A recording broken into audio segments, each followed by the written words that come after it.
And as touched on in that report, the way we consume sport has changed and is continuing to change. The impact coronavirus has had on sports has increased the need for more broadcasting content. That's where our next guest comes in. Pixellot is an Israeli company whose AI-based production solution provides the sports market with easy and affordable ways to produce and distribute high-quality game video and stats. Pixellot CEO Alon Werber joins me in studio now. Alon, thank you so much for joining me. Thank you for having me, Sarah. Now, first of all, just give our viewers an idea about how your technology actually works. Well, essentially, we have a fixed camera in the venue. You can put it in indoor, outdoor. It can stay there for years.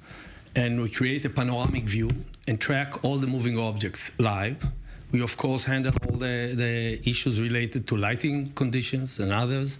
And essentially, we have a virtual frame that replaces or substitutes the camera people. It can be one cameraman or more. And there's zero touch. So essentially, all the team or league or club needs to do is to set up a schedule of a game and a type of sports, because we cover 16 different types of sports. And then the AI will take charge and will operate everything: filming, production, streaming, and provide a lot of monetization. So how exactly has this benefited the sports industry during the time of the pandemic? Following the pandemic, we see a few clear implications. One, as sport will resume, and it will resume, it started to resume already. We see the La Liga, we see the Bundesliga and many other sports. It will clearly start with closed door or very strict limitations on crowd, okay? So you'll have a much greater need to capture games. So the La Liga will be captured anyway by expensive productions, but most leagues are not that way.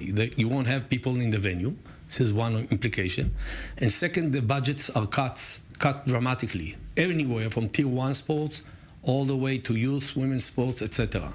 So an automatic production actually addresses those two issues in parallel. One, a league like, let's say, the 4th league, the Serie D in Italy, which never had production, the only way to connect with fans and to monetize is through an automatic production. And second, the cost will be much, much lower. So let's just talk about once the pandemic is over, because once the pandemic is over and people are allowed to return to their jobs, will the implementation of your product lead to a loss of jobs and potentially impact the economy? No, actually, that's not what we were aiming to do, because only 1%, about 1% of games in registered players and leagues are actually captured and produced today. 99 are not.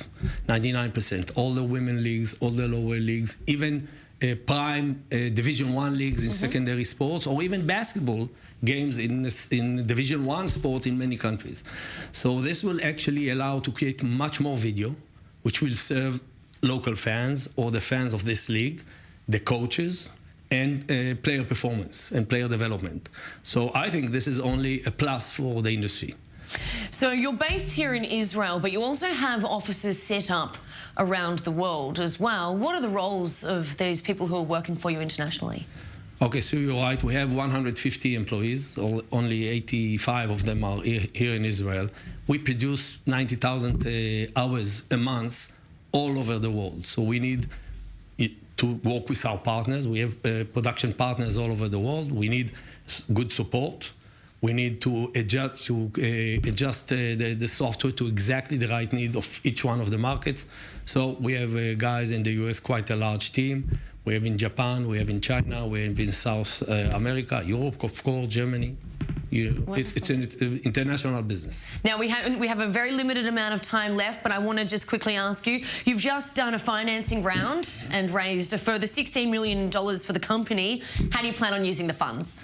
Well, as I said, the need is actually greater right now. And there's a greater need of federations and clubs and leagues to have quickly this type of technology, or they cannot really open the next season.